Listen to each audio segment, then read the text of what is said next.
पिछले वीडियो में हमने चर्चा की थी कि कैसे अजित डोभाल ने 1972 में केरल में हुए सांप्रदायिक दंगों को शांत करने में निर्णायक भूमिका निभाई और बाद में एक खुफिया अधिकारी के रूप मिजोरम और सिक्किम की समस्या सुलझाने में बहुत महत्वपूर्ण भूमिका निभाई। इस वीडियो में हम चर्चा करेंगे कि कैसे वास्तविक भारतीय जेम्स बॉन्ड अजीत डोभाल ने पाकिस्तान में जासूसी करते हुए अंतिम मिशन को अंजाम दिया। 1976 में अजीत डोभाल पाकिस्तान चले गए। उन्होंने इस्लामाबाद में 7 साल काम किया, जिसमें से उन्होंने कुछ समय आईबी के अंडरकवर जासूस के रूप में काम किया और बाकी समय भारतीय उच्चायोग में अधिकारी के रूप में कार्य किया।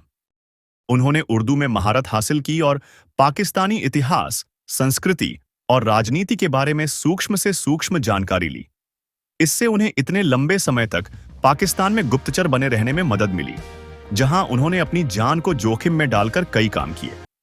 दरअसल 18 मई 1974 को भारत ने अपना पहला सफल परमाणु परीक्षण किया था, तो पाकिस्तान ने भी डॉक्टर AQ खान की देखरेख में हॉलैंड से अनाधिकृत रूप से प्राप्त किए गए परमाणु प्रोजेक्ट से संबंधित ब्लूप्रिंट और गुप्त दस्तावेजों के आधार एवं चीन के सहयोग से परमाणु हथियारों पर काम करना शुरू कर दिया था। पाकिस्तान लगातार कश्मीर में घुसपैठ करके वहां की स्थिति को खराब कर रहा था और उसके परमाणु हथियार हासिल करना भारत के लिए बहुत खतरनाक था। इसलिए तत्कालीन प्रधानमंत्री इंदिरा गांधी ने आईबी और रॉ को पाकिस्तान की परमाणु परियोजनाओं के बारे में जानकारी जुटाने का काम सौंपा और इस काम के लिए फिर से अजीत डोभाल को चुना गया। अन्य एजेंटों की मदद से उन्होंने जानकारी जुटाई कि पाकिस्तान खान रिसर्च लेबोरेटरीज कहूटा, रावलपिंडी में परमाणु परियोजनाओं पर काम कर रहा है, लेकिन इस संबंध में पुष्टि होना अभी बाकी था। अतः इस कार्य हेतु डोभाल रावलपिंडी पहुंच गए और एक भिखारी का रूप धारण करके खान रिसर्च लेबोरेटरीज के आसपास घूमने लगे। चूंकि वैज्ञानिक इस प्रयोगशाला में आते जाते रहते थे, इसलिए उन्हें यकीन तो हो गया कि पाकिस्तान की परमाणु हथियार परियोजनाएं यहीं पर चल रहा है, पर इसकी पुष्टि करनी बाकी थी। अगर कोई व्यक्ति परमाणु परियोजनाओं पर काम कर रहा है तो उसके शरीर में रेडिएशन आ जाएगा। अतः डोभाल ने इन वैज्ञानिकों के बाल या अन्य कोई वस्तु लेने का निर्णय लिया। इसलिए उन्होंने कहूटा रावलपिंडी में नाई की एक दुकान की पहचान की, जहां कुछ वैज्ञानिक अपने बाल कटवाने जाते थे। नाई की उस दुकान पर भेष बदलकर जाने के बाद डोभाल इन वैज्ञानिकों के बाल पाने में कामयाब रहते हैं और उन्हें जांच के लिए भारत भेजते हैं। भारत में प्रयोगशाला जांच में यह स्पष्ट हो गया कि इन वैज्ञानिकों के बालों में रेडिएशन था और इस तरह इस बात की पुष्टि हो गई कि पाकिस्तान की परमाणु हथियार परियोजनाएं वास्तव में खान रिसर्च लैबोरेटरी कहूटा रावलपिंडी में ही चल रही थीं। परमाणु हथियारों के विकास की जानकारी की पुष्टि होने के बाद खुफिया एजेंसियों ने सरकार को इसे नष्ट करने का प्रस्ताव दिया था, लेकिन इसी बीच 1977 में भारत में आम चुनाव हुए और इंदिरा गांधी की जगह गांधी विचारधारा के अनुयायी श्री मोरारजी देसाई भारत के प्रधानमंत्री बने और उन्होंने खुफिया एजेंसियों के इस सुझाव को नकार दिया। चूंकि पाकिस्तान के परमाणु कार्यक्रम इजरायल के लिए भी खतरनाक था, इसलिए भारतीय खुफिया एजेंसी एवं अजित डोभाल ने पाकिस्तान के इस परमाणु संयंत्र को नष्ट करने के लिए इजरायली जासूसी एजेंसी मोसाद से संपर्क किया।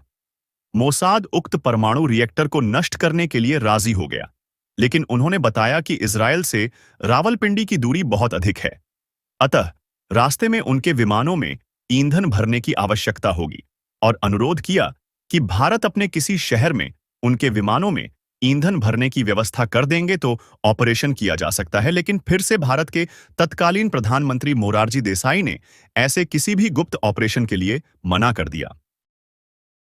इसके विपरीत मोरारजी देसाई ने जो किया वह वाकई चौंकाने वाला था। टेलीफोन पर बातचीत में उन्होंने पाकिस्तान के तत्कालीन मार्शल लॉ डिक्टेटर जिया उल हक को बताया कि भारत सरकार को कहूटा में उसके गुप्त परमाणु बम बनाने के ठिकाने के बारे में पता है। मोरारजी देसाई के रहस्योद्घाटन के तुरंत बाद इसके परिणाम बहुत विनाशकारी हुए। जिया ने पाकिस्तान में पूरे रॉ नेटवर्क को उखाड़ फेंका और कई रॉ के जासूसों को मार डाला, लेकिन अजित डोभाल किसी तरह वहां से बच निकले और इस तरह पाकिस्तान परमाणु बम बनाने में सफल हो गया। एक टीवी इंटरव्यू में अजीत डोभाल ने बताया कि कैसे एक बार लाहौर में एक मुस्लिम धार्मिक गुरु ने उनके छेदे हुए कान के आधार पर उनकी पहचान कर ली थी और कहा कि वह हिंदू हैं। एक मजार है जिस पे बहुत सारे लोग आते हैं, तो नेचुरली मैं क्योंकि एक मुस्लिम उसमें रहता था और एक उसके साथ में रहता था, तो मैं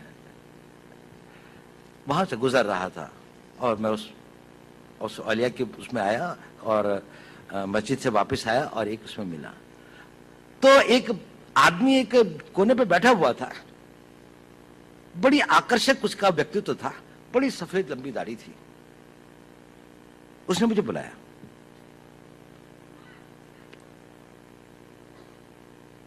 उसने कहा तुम हिंदू हो?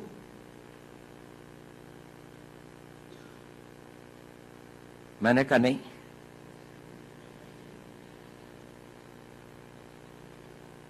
कहता मेरे साथ आओ। मैं उसके साथ चला गया। वो मुझे 2-4 गलियां ले जाके एक छोटे से कमरे में ले गया।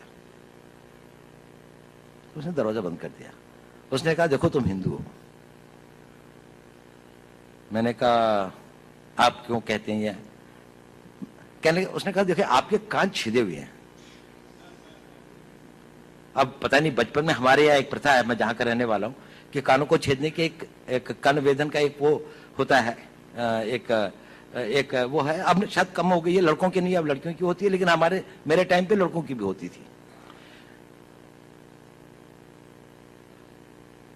तो मैंने कहा हाँ ये तो है कि मैं जब पैदा हुआ था तो था। मैंने कहा मैं बाद में कन्वर्ट हुआ। उसने कहा तुम बाद में भी कन्वर्ट नहीं हुए। खैर उसने कहा कि इसकी प्लास्टिक सर्जरी करवा लो, इस तरह से घूमना ठीक नहीं है। मैंने कहा अच्छा। खैर वो मैंने करवा ली या नहीं करा, इसके बाद में भी है, दिखाई देते हैं, कम दिखाई देते हैं पर दिखाई देते हैं।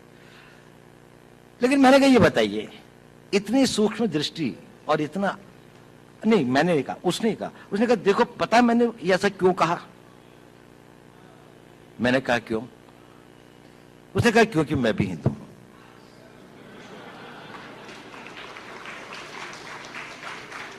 और उसने कहा कि देखो मेरा सारा परिवार इन लोगों ने मार दिया था, मैं यहां पर किसी तरह से अपने दिन काट रहा हूं। मुझको बहुत खुशी होती है जब आप लोगों को देखता हूं, लेकिन मैंने भी अपना बेस बदला हुआ है। लेकिन देखो इस कमरे के अंदर, और फिर उसने एक अलमारी खोली, उसके अंदर में एक शिव जी की और एक दुर्गा की एक वो रखी थी। उसने कहा देखो मैं इनकी पूजा करता हूं, लेकिन बाहर जाके मस्जिद के अंदर में सब लोग मेरे को यहाँ का एक रिस्पेक्टेड उलेमा समझ लीजिए, उलेमा तो नहीं लेकिन वो समझ लीजिए, मतलब रिलीजियस मैन की तरीके से वो करते हैं। ये एक छोटी सी घटना है, लेकिन बड़ी मेरे को वो लगी। कभी मेरी में इच्छा भी होती थी कि मैं उनकी कोई मदद कर सकता या हो सकता, लेकिन कभी ऐसा हुआ नहीं, लेकिन वो ऐसा था। चलिए। पाकिस्तान में अपने गुप्त कार्य के बाद उन्होंने स्वर्ण मंदिर अमृतसर में ऑपरेशन ब्लैक थंडर के दौरान महत्वपूर्ण भूमिका निभाई। अगले वीडियो में हम आपके लिए ऑपरेशन ब्लैक थंडर में अजीत डोभाल की भूमिका और उसके बाद प्रसिद्ध कश्मीरी उग्रवादी कूका पैरी को उनके समर्थकों के साथ भारत की मुख्य धारा में शामिल करने एवं जम्मू कश्मीर में इलेक्शन करवाने, अफगानिस्तान के कंधार में IC 814 विमान के हाईजैकर्स के साथ बातचीत करके यात्रियों को छुड़वाना, इराक से बंदी नर्सों को रिहा करवाना, POK और म्यांमार में सर्जिकल स्ट्राइक में उनकी भूमिका के बारे में बताएंगे। कृपया सब्सक्राइब करना न भूलें।